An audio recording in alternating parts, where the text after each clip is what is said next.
praise you, Lord. We praise you, our Father.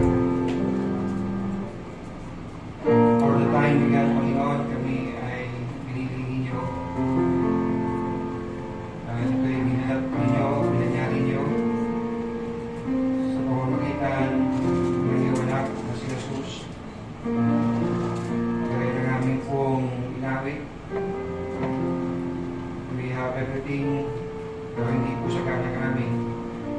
Kundi through Christ, Jesus, our Lord, our Savior. We worship you, we thank you, Lord, Holy Spirit, na kayo nagbigay ng bagong buhay sa amin.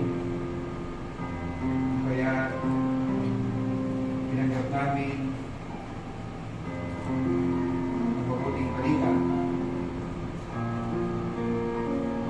Tunay nga, Lord, sa iyo lahat ng papuri, lahat ng parangal, lahat ng pagkakila.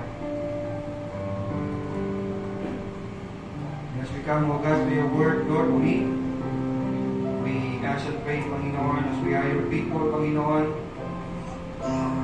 speak to us, Lord, at patuloy itong magpakahayag, Panginoon, ng iyong kadakilaan. Lalo pa namin makita at mamangha sa iyong kadakilaan. As we come to your word, Lord, lalo pa namin makita, Panginoon, ang iyong kalooban sa aming buhay as your children, as individual, and as a church, Panginoon. Lord, kayo, God, na magpala sa gawain ito at sa lahat ng gawain na gaganap sa araw na ito. Kasatapanin niyong lahat, Panginoon, ng mga maghahayag ng iyong salita. Itulit niyo, Panginoon, ang mga salita mong mahayag, ang salita mong mangusap sa bawat tinawag mo, Panginoon. Salamat po na marami. Pinupunin namin at akila. Kung aming panalangin na may salamat sa madami sa pangalan ni Jesus. Amen.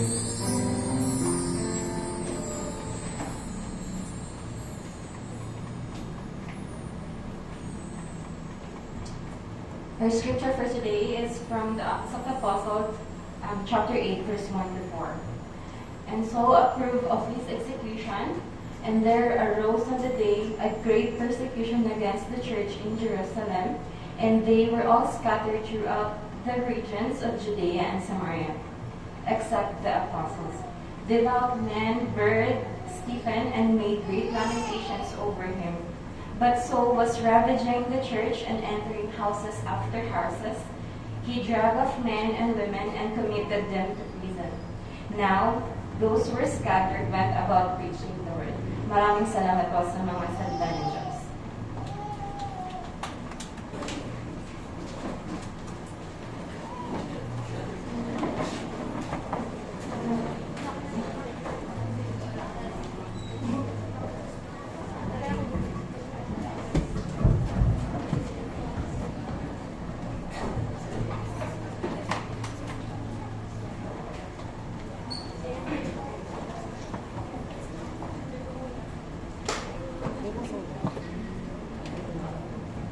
Medyo binago natin yung order ngayon, no, dahil pagkatapos ko mag-preach, ako po ay naalis.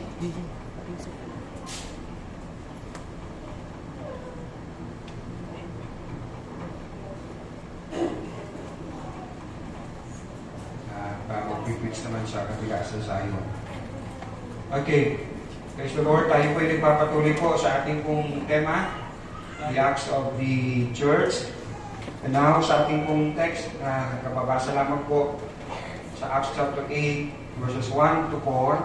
It tells us kung paano po nagsimula ang matinding pag-uusig laban sa iglesia sa Jerusalem. And let's see kung gaano po katindi ito. And let's see kung anong ginawa ng mga mananampalataya sa gitna po ng nararanasan nilang matinding pag-uusig. And let's learn kung ano maaari natin pong tularan, no, sa kanila pong karanasan. Ayan yung pong video ko po na pamagat ang mensahe nito. na the church in Jerusalem. The church in Jerusalem. Let me divide sa 3 puntos. Una, ang pag-uusig sa mga mananampalataya. Pangalawa, ang pagkawatak-watak ng mga mananampalataya. And last, ang pangangaral ng mabuting balita. Let me go straight doon sa mga puntos, and as we go along, makakawaan natin po yung konteksto ng ating pong talata. Ang pag-uusig sa mga mananampalataya. Again, unang bahagi po ng verse 1, sinakayunan ni Saulo ang pagpatay kay Stephen o kay Stephen. Sa English, na araw na iyon, nagsimula ang matinding pag-uusig laban sa iglesia sa Jerusalem. So yes, pagkatapos mamatay, ang very first martyr, sabi pong martyr ay pinatay dahil sa kanya pong pananampalataya sa Panginoon. Sabi nga, after this, na araw na iyon, nagsimula ang matinding pag-uusig laban sa iglesia sa Jerusalem. You may ask, gaano ba katindi? Bago natin makita, prior to this, o bago pa mangyari ito, na tumindi ang pag-uusig, I guess, meron na pong pag-uusig, particularly, sa mga apostol. Let me read, halimbawa sa Acts chapter 4, just to refresh our mind.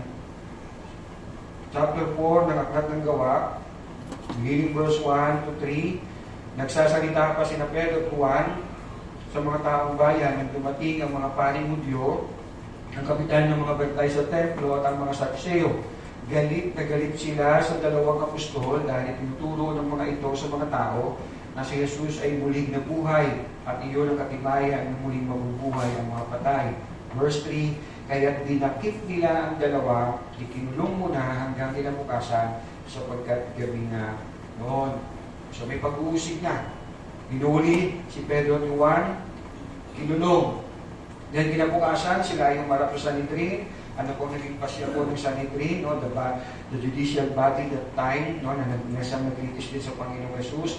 Verse 21 ng chapter 4 pa rin, wala silang makitang paraan upang parusahan ng 2, bitiran dyan, sapagkat ang mga tao ay nagpupuri sa Diyos dahil sa nangyari. Kaya binalaan nila ang 2 ng lalo pang mahigpit. So lalo pang pinagigpitan sila na ano po yung pinagbawal sa kanila, ano po yung binalaan sila ng mahigpit na itigil na ang pangangaral patungkol kay Jesus. Then sila ay pinalaya. Sa chapter 5, binilanggo ulit sila. And this time, hindi na lamang si Peter and John, kundi ang mga apostol. We don't know kung lahat sila, kung ilan ng mga ito, but for sure, ipila ito si Peter and John lamang sa chapter 5. Let me read verse 17 and 18. Labis na nainggit sa mga apostol ang pinakapunong pari at ang mga kasamahan nilang Saduceo. Kaya kumilos sila, verse 18, dinakip nila ang mga apostol at ibinanggo. Then sa verse 40, ano po naging pasya nila? Nililis nila itong mga apostol. Again, sa chapter 5, verse 40, pinapasok nilang muli ang mga apostol at matapos ipahagupit at pagbawalang mangaral sa pangalan ni Jesus, ang mga ito ay binalaya. So, di na lang sila tinakip, di na lang sila kinulong, di na lang sila may pinagbawalang mangaral patungkol kay Jesus, sila ay pinagupit. At malamang sa malamang, ang hagupit na ginawa po sa kanila ay yung 39 na hagupit na siyang ginawa din sa Panginoong Jesus. Sinasabi, ito daw ang pinakamatindi o next to stoning to death. Yung ikaw ay parusahan ng 39 na palo. Hindi 4 na po, 39, dahil sabi daw, baka lumabis daw sa paglabag. Si Paul, naranasan niya po ang papalo, hindi isa, hindi 2, hindi 3, kundi 5 beses, na siya paluin ng 39 na beses. Yan ang sabi niya sa 2 Corinthians chapter 11. Pangalawang Korinto, kabanatang 11, 5 beses akong tumanggap ng 39 na hagupit mula sa mga Hudyo. Sa verse 25, 3 ulit kong naranasan hagupin ng mga Romano. So naranasan ito ni Pablo. I just want to read yung chapter 5 verse 41 to 42. Pagkatapos, imagine niyo, pagkatapos silang, yung mga apostol, hagupitin ng 30 siyam, na beses silang hinagupit. Tingnan niyo kung naging reaction nila o response. Verse 41 to 42 ng chapter 5, nilisan ng mga apostol ang kapulungan.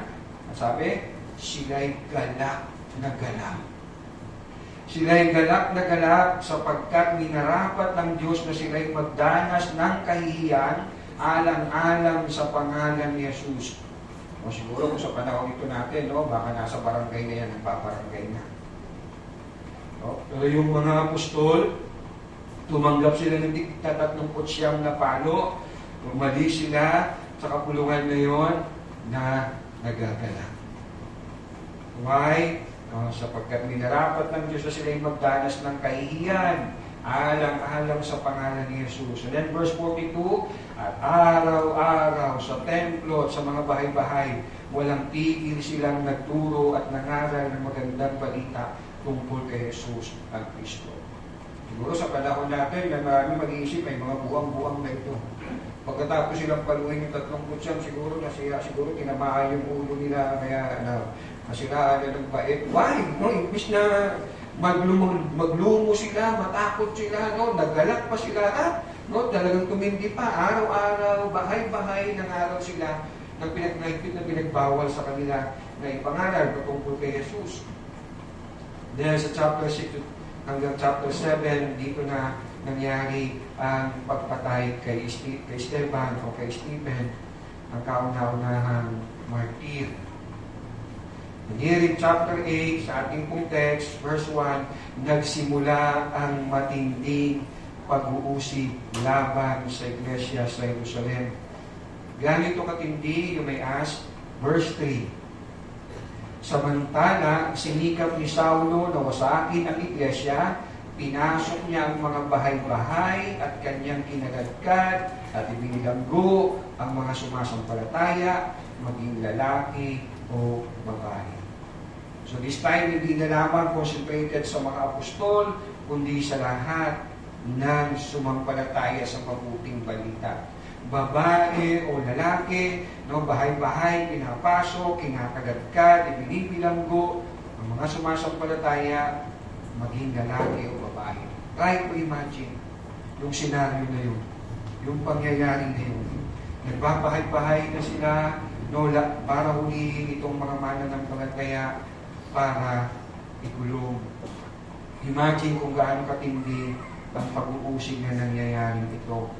Sa panahon nito, na mangyari ito, nagtitipon ng mga mananampalataya, hindi po iilang mga mananampalataya. These are thousands of believers. Remember, unang preaching ni Peter, 3,000 were believed and baptized. And then sa chapter 4, sabi, mayroong 500 na nadagdag. Mga lalaki pa lang, hindi pa kasama ang mga babae. So how many thousand, itong mga mananampalatayang ito? Sa chapter 6, ang sabi, habang patuloy na dumarami ang mga alagad, sa verse 1. And then sa chapter 7, patuloy na lumaganap ang salita ng Diyos at dumarami ang mga alagad sa Jerusalem at maraming paring Hudyo ang naniniwala sa magandang balita. Sa chapter 2, araw-araw nagdadagdag ang Panginoon ng mga naniligtas. So what we are looking at, ito ay, sabihin na natin, mahigit 10,000 mga mananampalataya na hinahanting bahay-bahay para ipakulong dahil sa kanilang pananampalataya sa Panginoong Yesus. Imagine marahil yung promotion, siguro inaawat ng mga anak, yung mga sundalo na umuhuli sa kanilang magulang, siguro mayroong mga sampalan, mga tadyakan, mga sipang nangyari bago sila huli at ipasok sa kulungan. Imagine all that happening all around, sa loob ng Jerusalem. There were 10,000 and more believers, na sila ay under persecutions, bahay-bahay hinahanap para hulihin at ipakulong. Now, let me go sa pangalawang puntos. Ang pagkawatak-watak ng mga mananampalataya. Ang pagkawatak-watak ng mga mananampalataya. So, verse 1 again, sa pangalawang bahagi, maliban sa mga apostol, ang lahat ng sumasampalataya ay nagkawatak-watak at napunta sa iba't ibang lugar sa lupain ng Judea at Samaria. Nagkawatak-watak ang mga mananampalataya from Jerusalem. Imagine, no, yung araw-araw na fellowship na meron sila, araw-araw, no, na meron silang devotion, no, sa turo ng mga apostol. Now, nagkawatak-watak sila, araw-araw silang tumatakbo papalayo sa mga umuusik sa kanila. Ang sabi, maliban sa mga apostol na natili sa Jerusalem, marahil na natili sila bilang pagsunod sa Panginoon dahil ang sabi ng Panginoon, you will be my witness in Jerusalem, muna, bago go to Judea, Samaria, at sa dulo ng daigdig, o most probably, nandun na natili sila doon, no, dahil mayroong din mga mananampalataya doon na gusto rin nilang maging kalakasan. So they stayed sa Jerusalem, sa kabila ng may threat na, no, hindi na lang threat, no, na ikulong, kundi threat sa kanilang buhay. Dahil nasampulan na nga ang unang first martyr na si Stephen. And here we can practically believe talaga na totoo ang resurrection of Jesus Christ. Dahil walang tao na nasa katinoong kaisipan na willing siyang mag-suffer, mamatay sa kasinungalingan. Amen? Kung meron pong taong gano'n, nasa right mind, no, ipaglalaban niya kahit kasinungalingan hanggang mamatay. Gagawin niya man yun, wala siya sa katinuan. Pero bakit nagawa ng mga mananampalataya nito, ng mga apostol? Because ang kanilang pananampalataya ay hindi kasi lumalingan. They witnessed the resurrection ng ating Panginoong Jesus. So nagkawatak-watak sila. Again, imagine how big, no, itong sabihin na natin dispersion, no, from Jerusalem to Judea and Samaria. I'm not really good at interested, no, sa geography. In fact, hanggang ngayon, pag tinanong niyo po ako, no, saan ang silangan, kaluran, no, at whatever, no, huwag niyo akong tanongin sa bagay niya. Pero I tried, no, to look, no, kung gaano kalayo ang Samaria, gaano kalayo ang Judea, no, sa Jerusalem. And so I show you a map on next slide. So ayan. Sabi, ang layo daw ng Judea, no, sa Jerusalem ay 30 kilometers. So you can imagine, no, kung gaano kalayo ang kanilang paglalakbay ng mga mananampalataya, no, sa Jerusalem, no, running away from persecution, going sa Judea, 30 kilometers.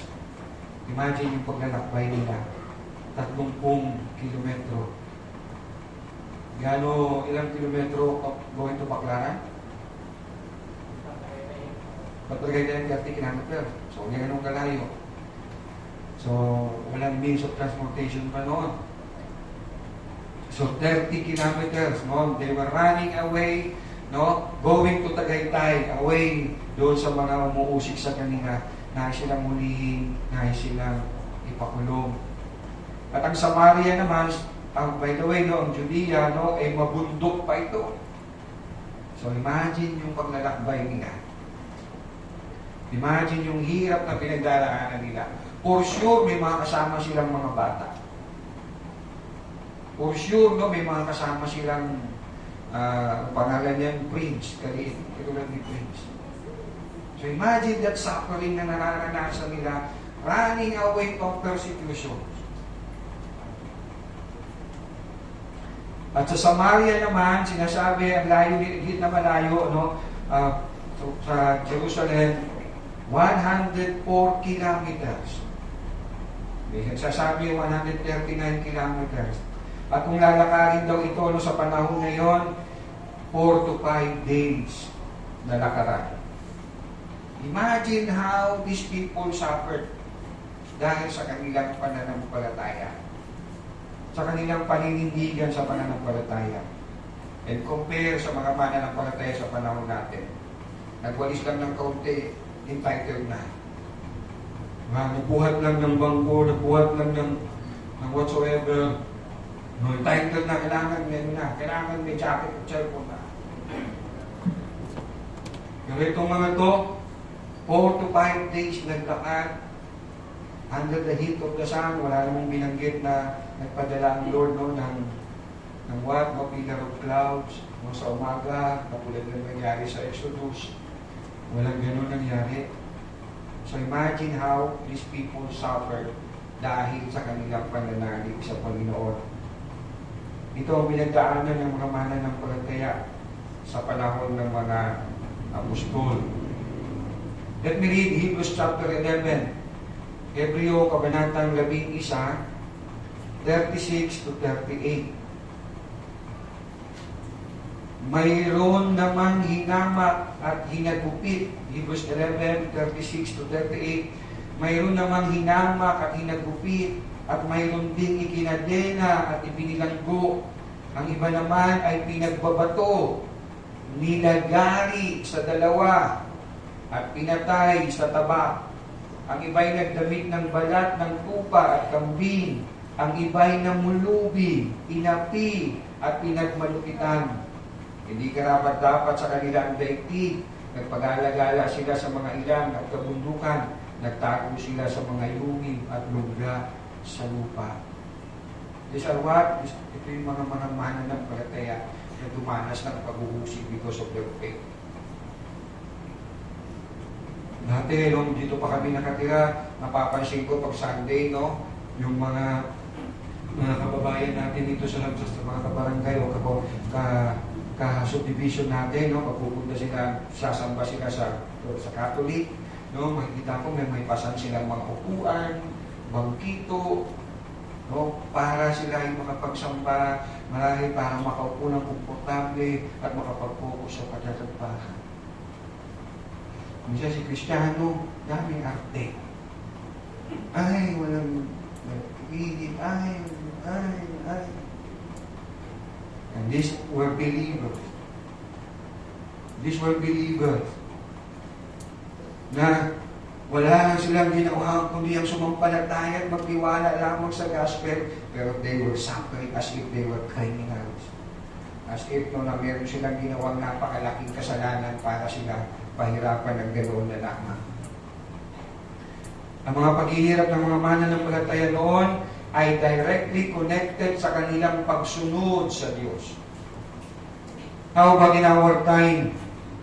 Anong sali ng paghihirap ng kalooban ng mga mananampalataya? In our time, hindi lang nabati, nagdudugudugugang ang kalooban. Hindi lang napuri, nagdudugudugugang ang kalooban. Nainitan lang sa paglalakad, nagutom lang sa pagdalo ng gawain, dumalo ko sa gawain, layo-layo, kapilang inanda.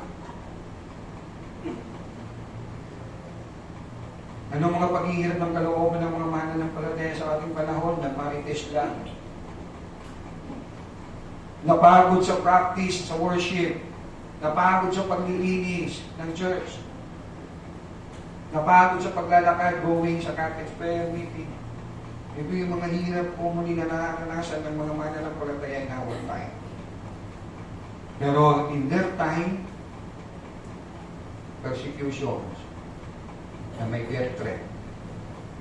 But, they keep going, and going, and going, and going. Pagsunod sa Panginoon. Sabi ng isang missionary na namatay, ang sukatan ng tagumpay sa buhay ay ang sumunod sa Diyos.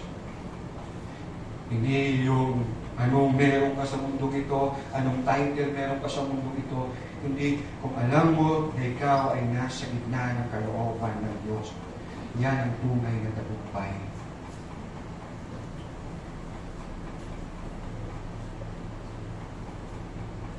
Yes, and even our time, may mga nagsasakit ng labis dahil sa kanilang pananampalataya sa Panginoon.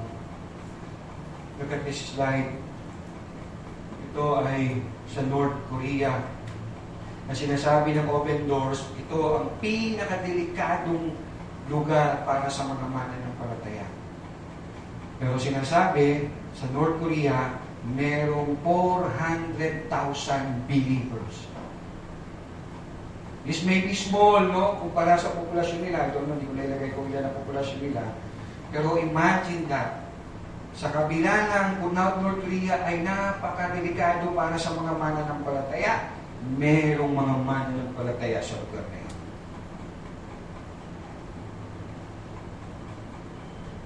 Pag sila'y nahuli as believer, dinadala po sila sa tinatawag na labor camp. At doon sila'y araw-araw at gabi nagtatrabaho na walang sahod.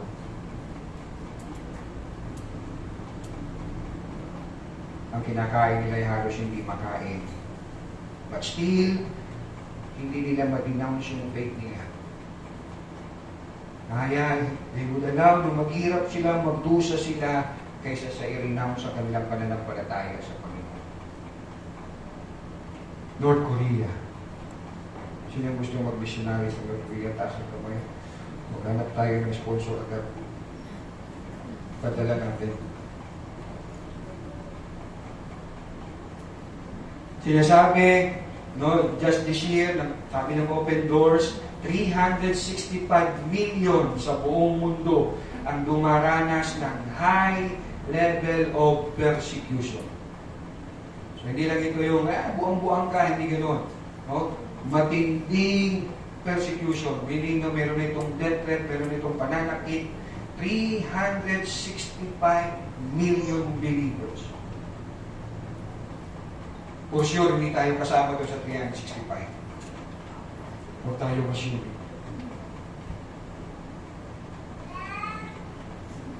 Amen. Amen. Let me go sa pangatlo panguling puntos. Ang pangangaral ng mabuting balita. Ang pangangaral ng mabuting balita. Verse 4, ipinangaral ng mga mananampalatayang nagkawatak-watak sa iba't ibang lugar ang salita saan man sila magpunta. Imagine that. With the threat na nararanasan nila, with all the suffering na nararanasan nila, marahing day by day, sa kabila ng lahat ng ito, nagpatuloy silang sumunod sa Diyos. Paano ginawa nila? Ipinangaral nila ang salita saan man sila magpunta. Imagine that. May death threat, no? Hindi lang may death threat, they suffered, no? Naglakad na sila ng ilang araw. Punta sila sa Judea, napunta sila sa Samaria. What they did there, ipinangaral nila ang salita ng Diyos. They shared their faith. They shared the gospel. Saan sila humugot ng lakas ng loob? Ng ganitong paninindigan. Matinding paninindigan. Remember first Sunday, no, sa ating pong temang The Acts of the Church, ang ating text ay Acts chapter 2 verse 42. Balikan natin. And let's see, saan sila humugot nito? Ng tatag ng loob, ng lakas ng loob, ng tapang, ng pagtitiis, ng paninindigan sa gitna ng pag-uusig. Chapter 2 verse 42.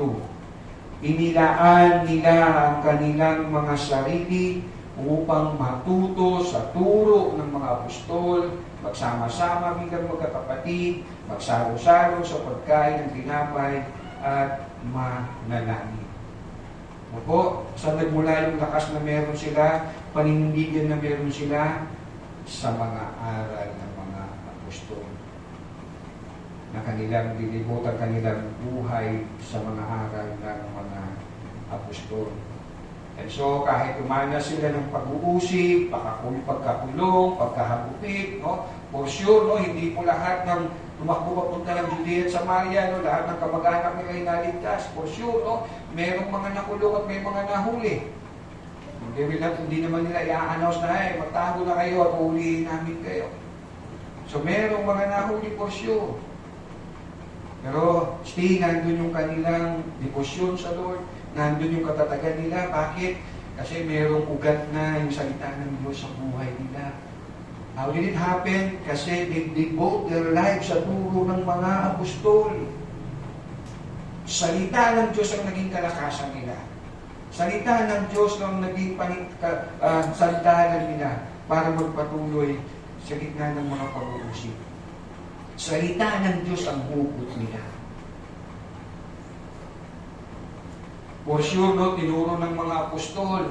No, remember, sabi ni Jesus, teach them to obey all that I have commanded you. So, tinuro ng mga apostol sa mga mananampalatayang ito ang kalooban ng Panginoon. For sure, tinuro ng mga alagad na ito ang tinuro ni Jesus about kayo'y daranas ng mga pag-uusip. Let's read Matthew chapter 10. Matthew chapter 10. Mateo kabanatang 10. Verse 17. Matthew 10, verse 17. Mag-ingat kayo sapagkat kayo'y dadakpin at isasakdal sa mga kataas-taasang kapulungan ng mga Hudyo. Hahagupitin kayo sa kanilang mga sinagoga. Remember, we read kanina in Acts 5, pagkatapos sila nagupitin, no, magalak silang umalis at pupuri sa Diyos. For they were identified with Jesus Christ. Siguro habang hinahagupit sila, nagtitingin na sila sa isa't isa. Ito na yung sinabi ni Jesus natin, remember? Gupitin tayo. John chapter 16. John 16. Juan kabanatang 16, 1 hanggang 4. Si Jesus nagsasalita. This was the last night ni Jesus, bago huliin si Jesus para ipapako sa krus. John 16, 1-4. Sinabi ko ito sa inyo upang huwag ninyong talikuran ng inyong pananalig sa akin. Ititiwalag kayo sa mga sinagoga. Darating ang panahon na ang sino mang pumatay sa inyo ay mag-aakalang naglilingkod siya sa Diyos. At gagawin nila ito sapagkat hindi nila ako kilala ni ang Ama. Subalit sinabi ko na ito sa inyo upang kapag dumating na ang oras na gagawin na nila ang mga ito, maalala ninyo yung sinabi ko sa inyo tungkol sa kanila. Siguro habang pinapalo yung mga apostol, eto na yun bro, eto na yung sinabi sa atin ni Lord, gumitin tayo. And for sure, no, yung mga mananampalataya din na hinahabol ng mga mag-uusip para ikulog, lakasan natin na natin loob. Ito yung sinabi ni Jesus sa atin, di ba? Ito yung tinuro ng mga apostol sa atin. That we will be hated because of Him. Hindi ito dahil sa atin, hindi ito. Atin ito'y dahil sa pananampalataya natin sa Diyos, sa Panginoon. Remember si Stephen? Remember how, anong naging response niya habang siya'y binabato? Hindi siya nagkulay green at wawa, o kaya nagawa. No, gami-hami-hami, sabi niya, patawarin niyo sila. Sabi, nakita ko siya ang aking Panginoon, nakita ko si Jesus na tumayo, no, sa kanan trono ng Ama.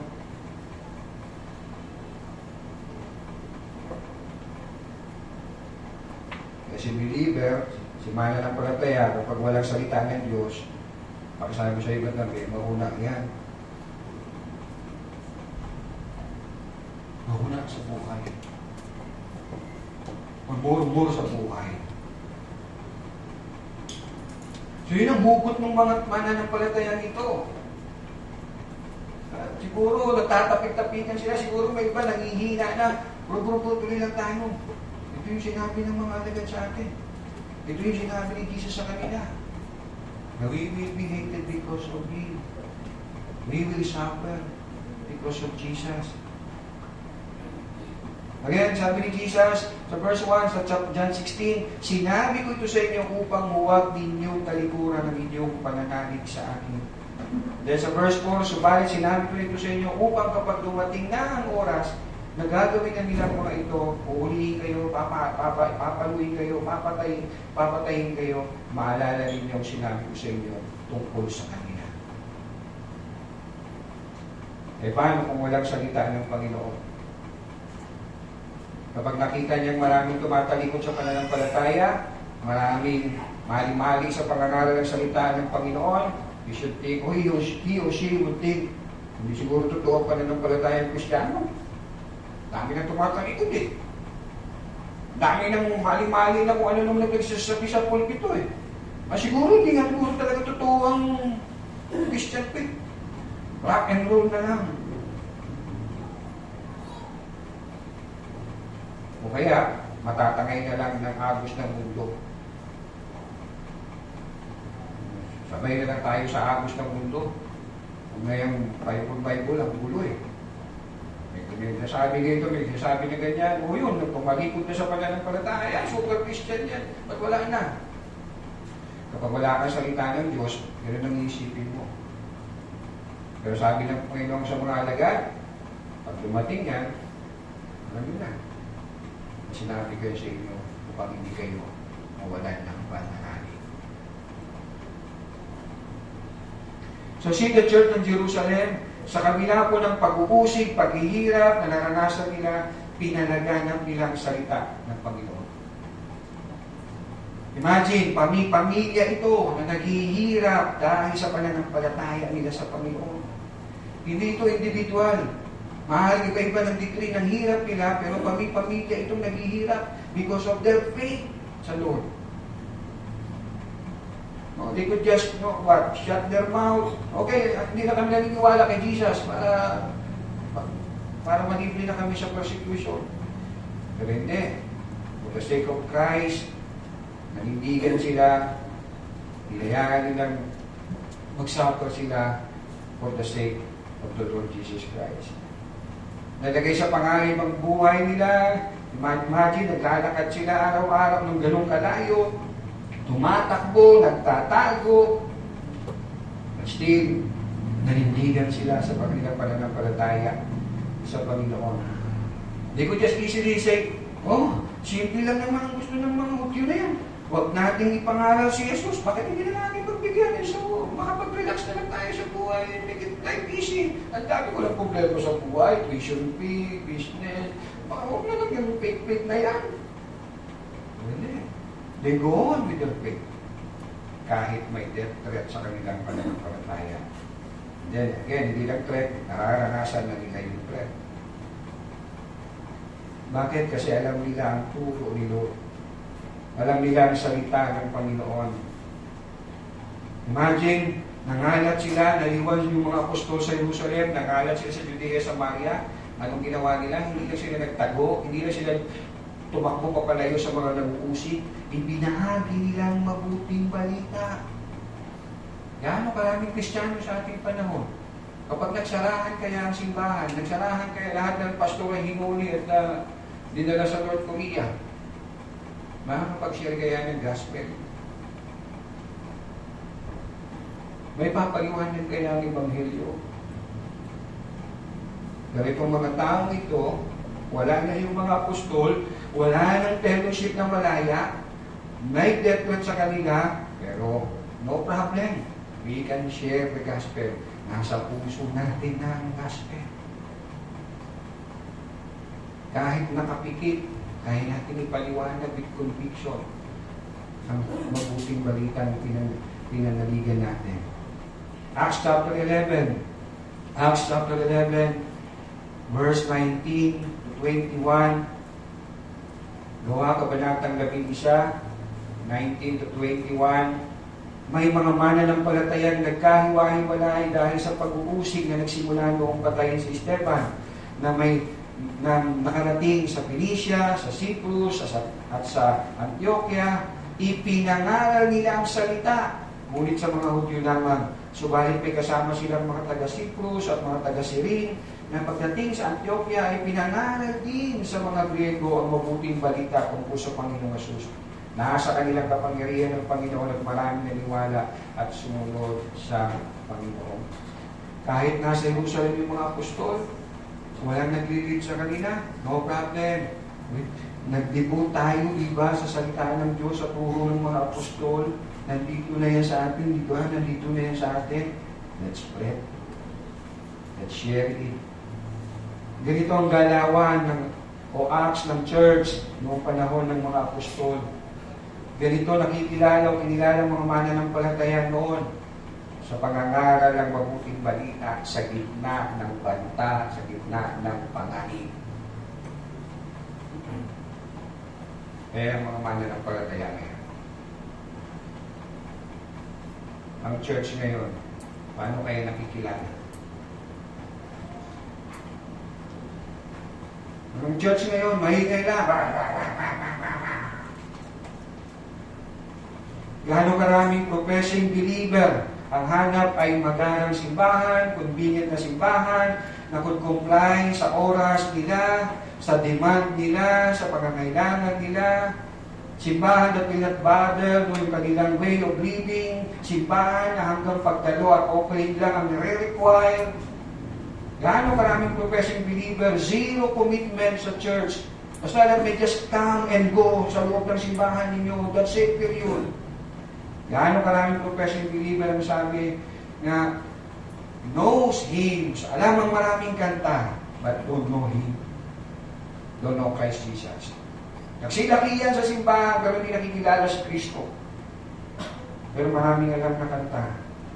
Gaano karaming professing believer. Let me just worship on Sunday and don't mind my way of living the rest of the week. Pastor, hanggang pulpito ka lang. Huwag mo nang pakialaman ang buhay ko the rest of the day. This is my life. Gano'ng karaming Kristiyano ang ganito ang thinking. Let me end. Next night, bilang marahil tayo dyan, that we exist to honor the Lord and make Christ-like disciple. Let me share this at home. I will end here. Tawag sa atin, hindi ng pangalan ng simbahan natin ay Holy Life Mission Church. Holy, this is our life.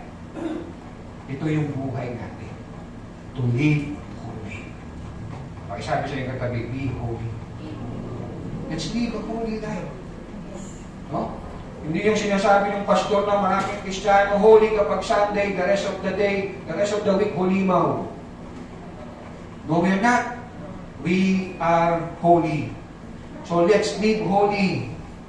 Mga alien tayo sa mundong ito. Hindi tayo sasakay sa kultura ng mundo, sa takbo ng mundo. Hindi tayo taga-mundo eh. Kaya ang tinuro sa atin, ito kayo manalangin, mangyari ang iyong kalooban dito sa lupa, gaya ng sa langit. Ngayon, kung gusto nyo mabuhay ng parang talagang nasa langit, o pwede, as I used to say, magpasundo na tayo kay Lord. Pero yes, this is our life. To live holy. Life. This is our guide. Ang salita ng Diyos. Say amen? Salita ng Diyos ang ating panuntunan sa buhay. Hindi prinsipyo ng tao. Hindi filosofiya ng tao. It may be good, pero we check the Word of God. Ang salita ng Diyos ang guidance natin. Mission. This is our mission to proclaim the gospel. To proclaim the gospel. And yes, church, our family. This is our family. Na tayo ay hindi po pamilya, hindi po tayo isang organisasyon lamang, hindi tayo isang pamilya sa ilalim ng ating Panginoon. Nawa, let's learn from the acts of the Church of Jerusalem kung paano sila nanindigan, namuhay sa gitna ng pag-uusig sa pagsunod sa kalooban ng Diyos. Tayo kayo manalangin. Panginoon naman, salamat Lord sa iyong salita. Tunay nga Lord, salamat dahil ang iyong salita. Wala po ang iyong salita, Panginoon. Napakaingay ng mundo, marami sinasabi ang mundo, Panginoon, na nakakakiti ng aming mga tainga, nakakakuha ng aming atensyon. Mas may mga pagkakataon, Panginoon, kami ay napapaniwala, kami ay napukonvince, Panginoon. Lord, salamat dahil ang iyong salita, Panginoon. Yes, and pray, Lord, kami ay lupo nga patuloy, Panginoon, na kausapin, Panginoon, how we will respond, Lord, sa mga narinig namin. Makita namin sa aming mga buhay, Lord, kung gaano, Panginoon, napakahalaga ang pag-devote sa iyong mga salita, Panginoon. It's not just about not to grow in the knowledge, Panginoon, ng iyong salita, Panginoon. Ito nga, Panginoon, ang aming guidance, ito ang aming kalakasan, Panginoon, na siya yung word, Lord, na nakikinig at nagsasagawa ng salita. May katulad ng isang taong nagtayo ng kanyang bahay sa ibabaw ng Panginoon. Lord, salamat po, Diyos. Tulungan niyo, Panginoon, na makaresponse po kami ayon sa inyong kalooban, Panginoon. Salamat po, Diyos, na marami kayo para sa buhay ng bawat isa. Nanahin nyo na kayo, Panginoon, ang magdagdag, Panginoon, ng papaya sa bawat isa. Glory to your praise, Lord. In Jesus' name.